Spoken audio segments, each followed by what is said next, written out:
the quiet room where everything changed.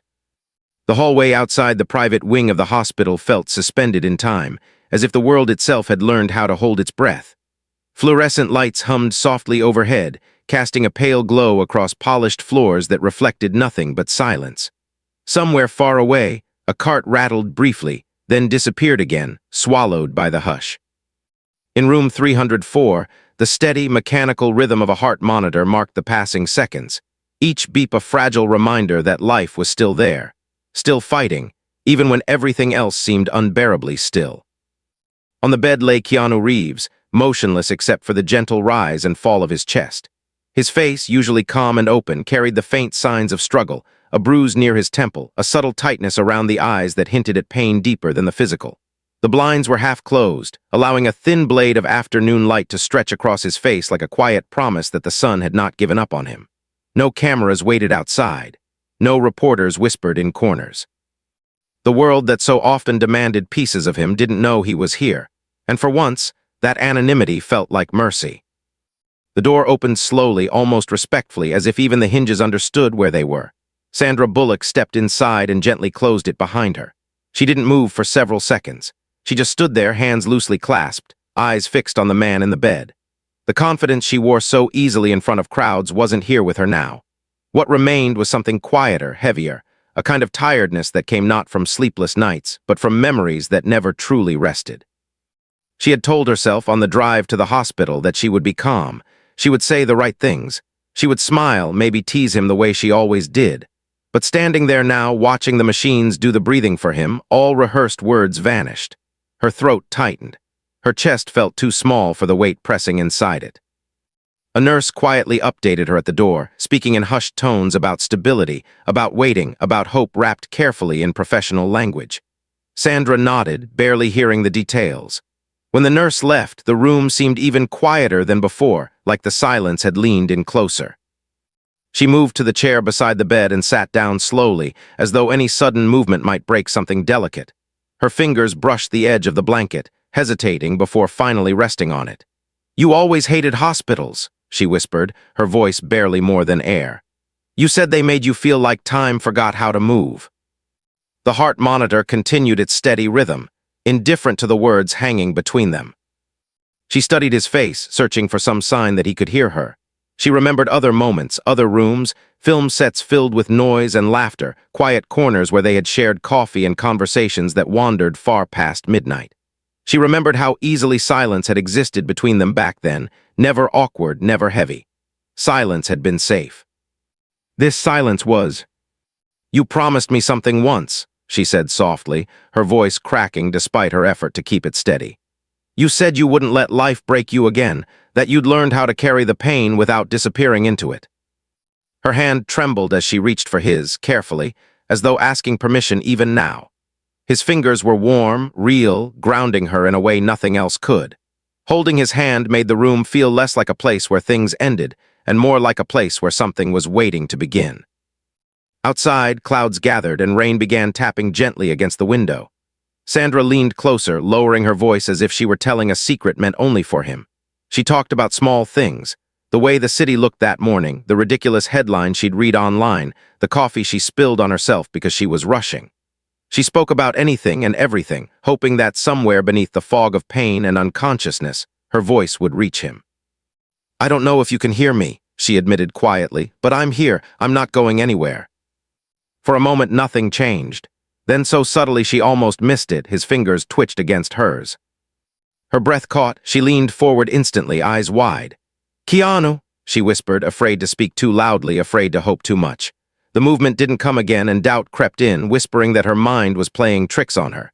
Still, she tightened her grip slightly, grounding herself. "It's me," she said, her voice shaking now despite herself. "Sandra, I'm right here." A faint sound escaped his lips, not a word, barely even a breath, but enough to send a wave of emotion crashing through her. Tears welled up, blurring her vision. She had seen him strong, composed, endlessly kind even in the face of loss.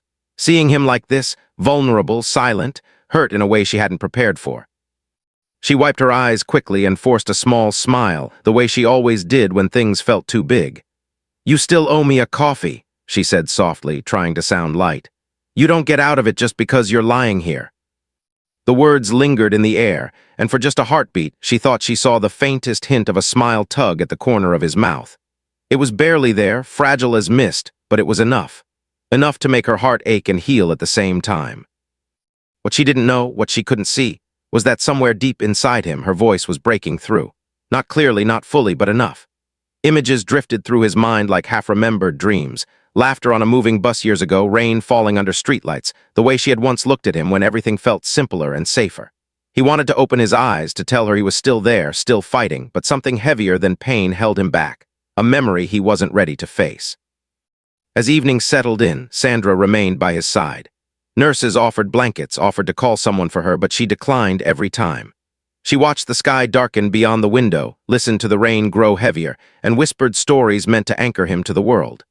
Somewhere between midnight and morning, she made a promise, not aloud but firmly, deeply, that she would stay until he woke up. And as the storm outside raged on, something shifted quietly inside that room. Not in the machines, not yet in him, but in her. A realization settled over her, gentle but unyielding. Some connections didn't fade with time or distance. Some hearts remembered each other even when everything else fell silent. When silence finally learned to speak. Morning arrived quietly, not with the urgency of alarms or hurried footsteps, but with a soft, patient light that slipped through the half-closed blinds as if it were afraid of waking him too suddenly. The rain from the night before had washed the city clean, leaving the air outside the hospital crisp and new. And for the first time in days, the steady beeping of the monitor sounded less like a warning and more like reassurance. Sandra Bullock was still seated beside the bed, her head resting lightly against her folded arms on the mattress edge, her fingers loosely entwined with his. She hadn't slept so much as drifted in and out of shallow rest, the kind that never truly lets go, because every instinct in her refused to leave him unattended, even for a moment.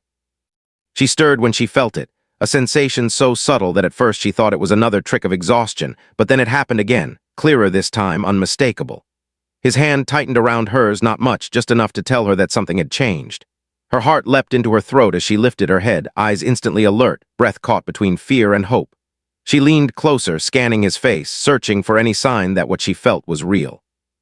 His eyelids fluttered, hesitant, like someone standing at the edge of a dream, unsure whether to step back into the world. "Keanu," she whispered, her voice trembling despite her effort to keep it steady. "Hey, I'm here."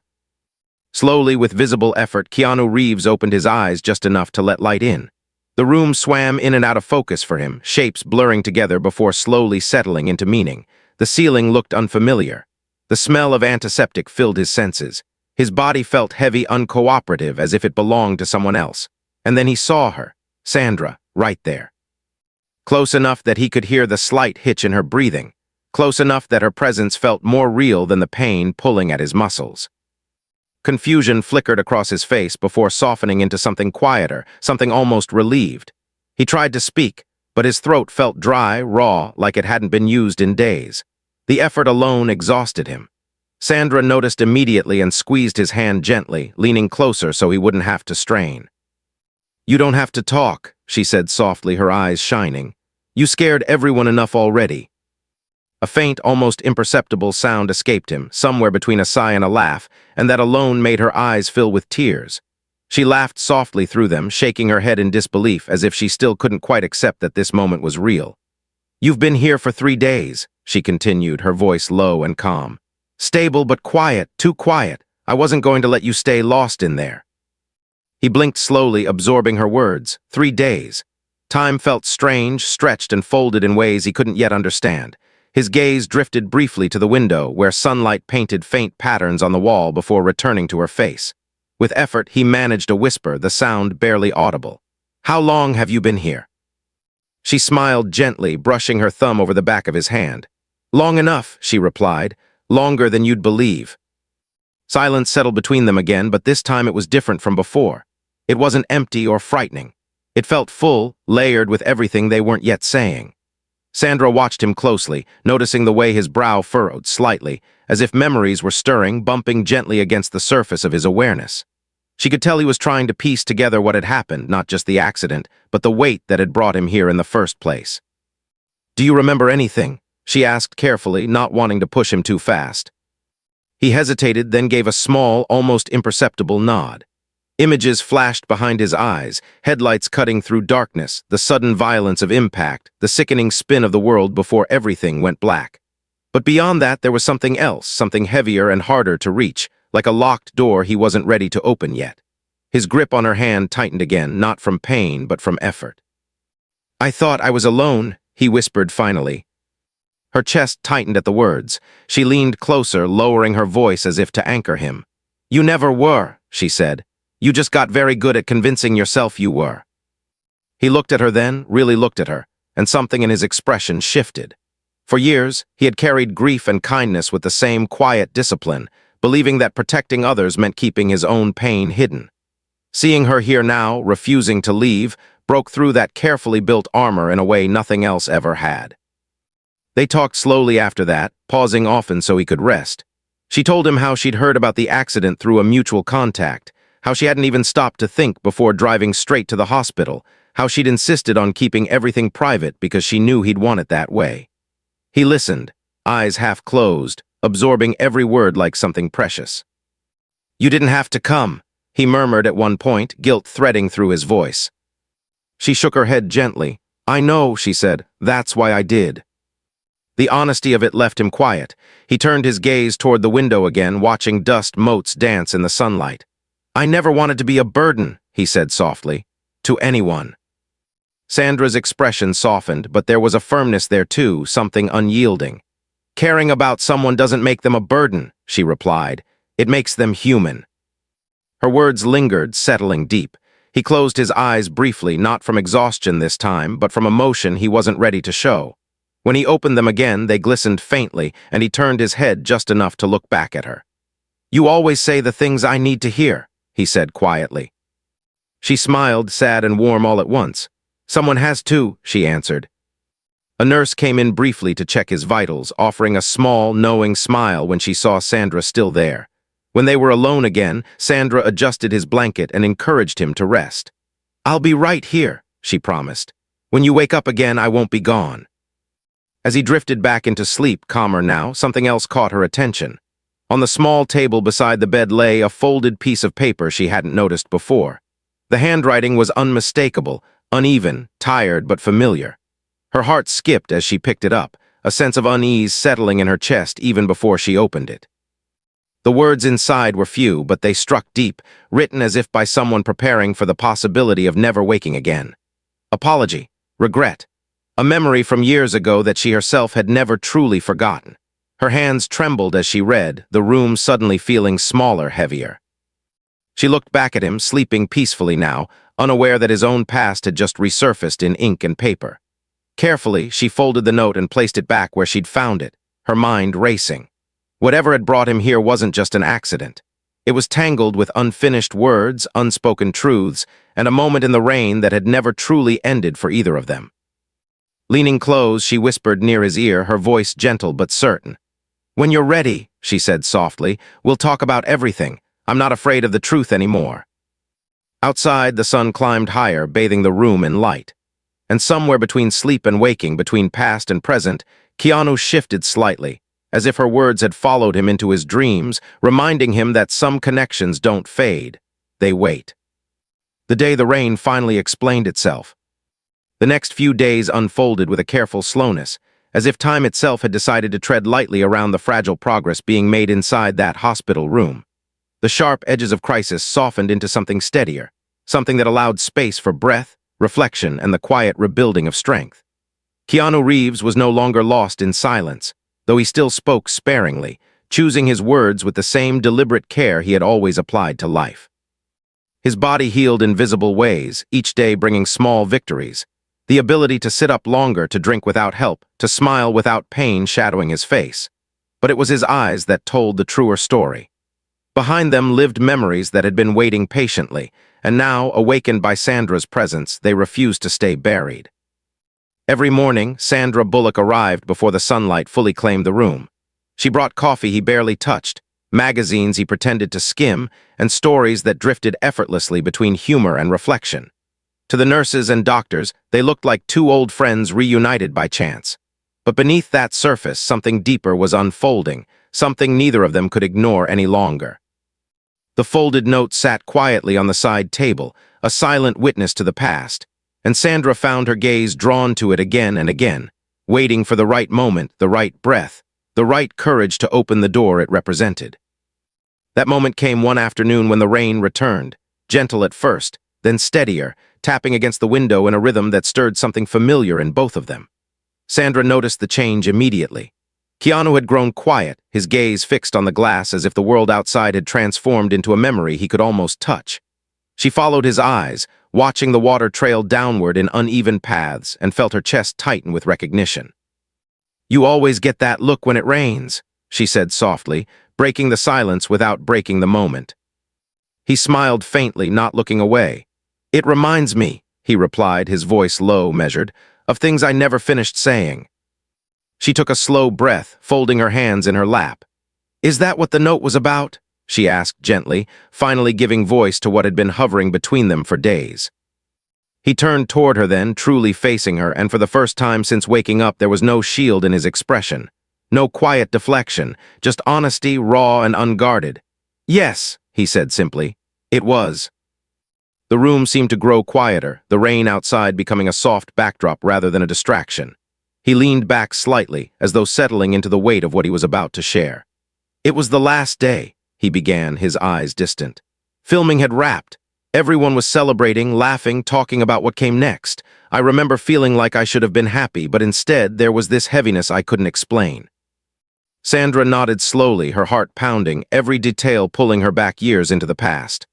"I waited by the gate," she said quietly, "with that ridiculous blue umbrella." A small smile crossed his face, tinged with sadness. "I remember, you told me you'd wait as long as it took." He paused, swallowing.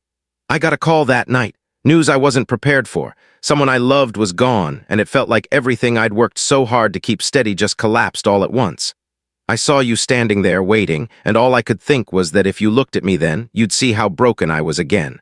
I didn't want that to be the version of me you remembered." Her eyes filled, but she didn't interrupt. She let him speak, let the truth finally stretch its legs after years of confinement. "So I drove away," he continued, his voice barely above a whisper. "I told myself it was temporary, that I'd explain later, but later kept getting farther away and the silence grew heavier every day." Sandra exhaled slowly, the old ache in her chest shifting into something softer, something that felt closer to understanding than pain. "I thought I'd done something wrong," she admitted. "I stood there in the rain for so long, thinking you'd forgotten, thinking maybe I'd imagined what we had." He shook his head immediately. "Never," he said, firm despite the quiet tone. "I never forgot, I just didn't know how to come back." The honesty between them settled like a bridge finally locking into place. Years of unanswered questions, of assumptions and quiet hurt began to loosen their grip. Sandra reached out, resting her hand over his, grounding both of them in the present. "You know," she said softly, "kindness doesn't mean being unbreakable. It means letting someone see the cracks." He looked at her then, really looked at her, and something inside him shifted. "I think I'm finally starting to understand that," he replied. Later that evening, as the rain slowed to a whisper, Sandra stood to leave, gathering her coat but lingering near the door. "I'll be back tomorrow," she said gently. "I know," he answered, a certainty in his voice that hadn't been there before. Just as she reached for the handle, he spoke again. "Sandra," he said, and she turned back. "Thank you for waiting, even when I didn't." Her smile was small but full, eyes shining. "Some people are worth waiting for," she said, "even in the rain." After she left, Keanu sat quietly, the room wrapped in the soft glow of evening. He reached for the note on the table, unfolding it carefully, reading the words he had written when he thought he might never wake up. This time, the regret inside it felt different, not heavier but lighter, as if being spoken aloud had changed its shape. He folded it again and placed it near his heart, looking out at the rain-washed sky. For the first time in a long while, the past no longer felt like a closed door. It felt like a conversation finally resumed, one that had been waiting patiently for the courage to continue. What healing looks like when it chooses two people at once. Discharge day arrived without ceremony, slipping into the hospital wing the way dawn slips into a quiet room, unannounced, gentle, and carrying a sense of cautious promise. Keanu Reeves stood slowly beside the bed, testing the strength in his legs as sunlight spread across the floor in pale rectangles. The nurses moved efficiently, offering instructions and reassurance, but what grounded him most was the steady presence just a step away. Sandra Bullock waited patiently, holding a small bag with his things, watching him with that familiar mix of concern and humor that told him she was ready to catch him if he wavered, and ready to tease him if he didn't. It struck him then how rare it was to feel both protected and respected at the same time, and how long it had been since he'd allowed himself either. Outside, the air felt different, cooler, cleaner, like the city itself had exhaled. The world hadn't stopped while he was gone, but stepping into it again felt like entering a chapter he hadn't planned for. They walked slowly to her car, the rhythm of their steps unhurried, and for the first time in days he noticed ordinary things with a kind of reverence. The distant sound of traffic, the warmth of sunlight on his face, the way Sandra glanced over at him every few seconds just to make sure he was still steady. When she asked if he wanted to go home, the question landed heavier than expected. Home suddenly felt complicated, tied to memories he wasn't ready to unpack alone. He shook his head gently and said he wanted somewhere quiet, somewhere that didn't ask anything of him yet, and she understood immediately, turning the car toward a place she rarely shared with anyone. The drive stretched out into open roads bordered by trees, the city dissolving behind them like a dream finally released. When they arrived at the cabin, it greeted them with stillness, wood weathered by time, windows reflecting the lake beyond, air scented faintly with pine and rain-soaked earth. Keanu paused at the threshold, taking it in, and something in his chest loosened. This place didn't demand explanations or strength. It simply offered space. Inside, they moved carefully, settling into the quiet as if it were something fragile. They talked through the evening, not about work or headlines, but about the years in between, the friendships that faded, the losses that lingered, the loneliness that could exist even when surrounded by people. He listened more than he spoke, and when he did speak, he didn't rush to make meaning of the pain.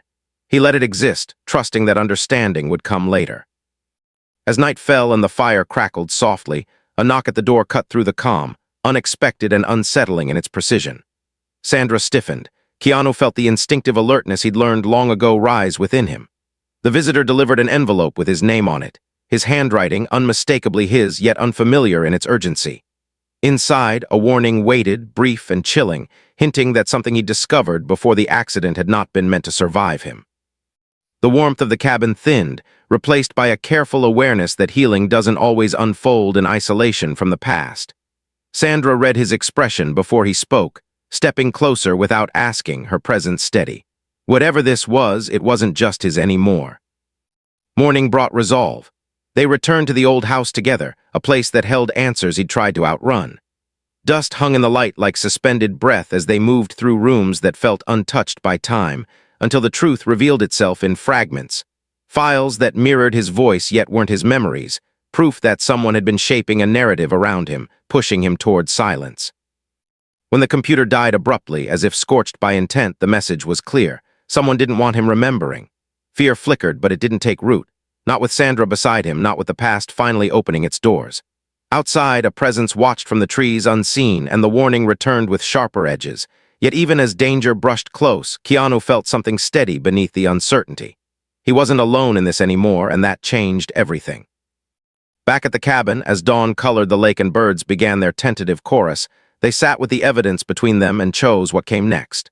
Truth, even when it complicates peace, is still a form of healing, and they accepted it together. Sandra reached for his hand, not as a promise of safety, but as a promise of honesty. He breathed deeply, feeling the ache of recovery mingle with a new clarity. Pain had revealed who he was, yes, but companionship was teaching him who he could become. As the light strengthened and the night finally let go, the future didn't feel resolved or easy. It felt possible, and for the first time in a long while, that was enough. When truth stops hiding and courage learns a new shape. The days that followed unfolded with a quiet intensity, the kind that doesn't announce itself with noise, but settles into the bones and refuses to be ignored. At the cabin, mornings began with mist rising off the lake and evenings closed with the low crackle of the fire.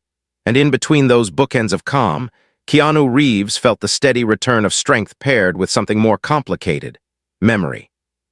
It arrived not all at once, but in fragments that surfaced during the most ordinary moments.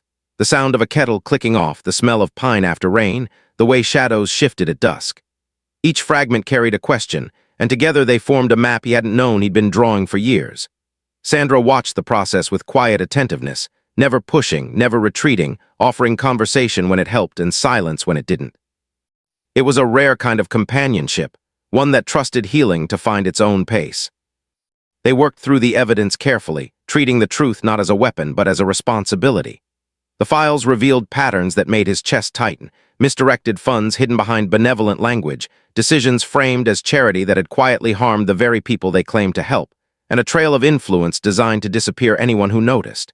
He recognized his own instincts threaded through the documents, the careful notes, the restrained language, the choice to observe before acting. It explained the unease he'd felt before the accident, the sense that he was being watched even when nothing seemed out of place. What unsettled him most was not the scale of the deception, but the patience behind it. Someone had believed time would finish what force could not. Sandra absorbed the details with a steadiness that surprised even her. She asked precise questions, noticed the gaps, connected threads without dramatizing them. When fear crept close, she acknowledged it and kept moving anyway. It wasn't bravado, it was resolve. "If this goes public," she said one afternoon as sunlight slid across the floor, "it has to be clean, no spectacle, no rumors, just facts that can stand on their own." He nodded, grateful for her clarity.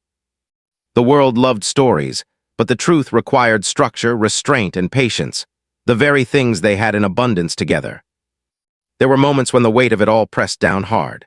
One evening the lake turned to glass and the sky dimmed into blues and charcoal, and Keanu found himself staring out the window longer than he meant to. He admitted quietly that he'd spent much of his life believing that doing good meant staying small, staying unobtrusive, keeping gratitude and grief private so others could breathe easier. Sandra listened, then reminded him that humility wasn't invisibility and kindness didn't require self-erasure. "You don't owe the world your silence," she said. "You owe it your honesty."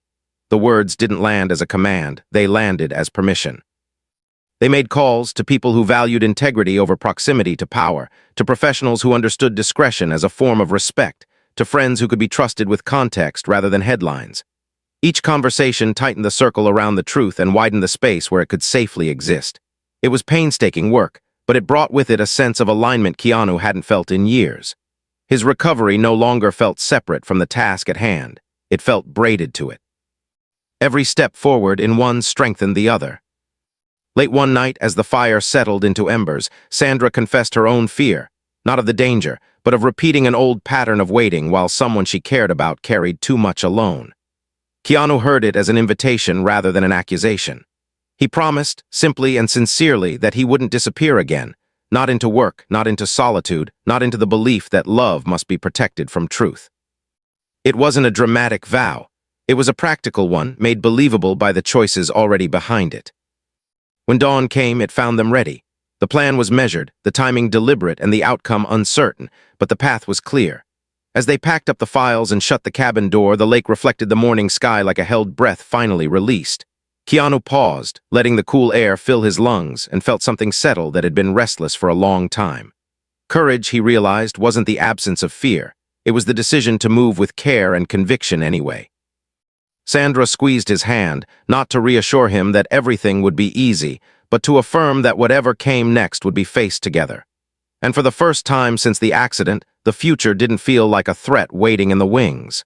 It felt like work worth doing. What remains after the world finally understands. The morning they chose to step back into the world arrived without thunder or ceremony, and that felt right to both of them.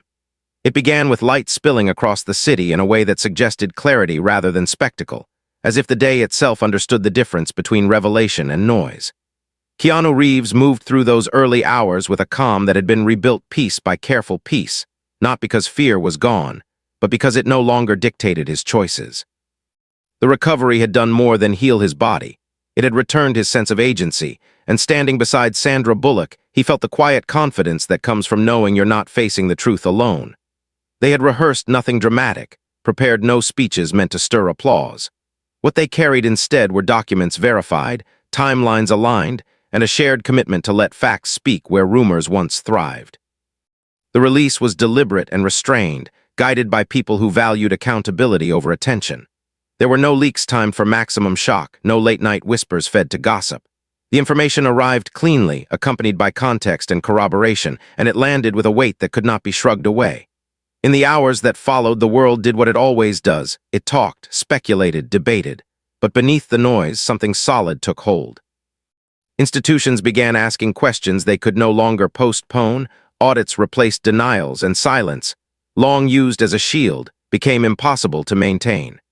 Keanu watched the unfolding from a distance, not detached but grounded, allowing the process to move at its own pace.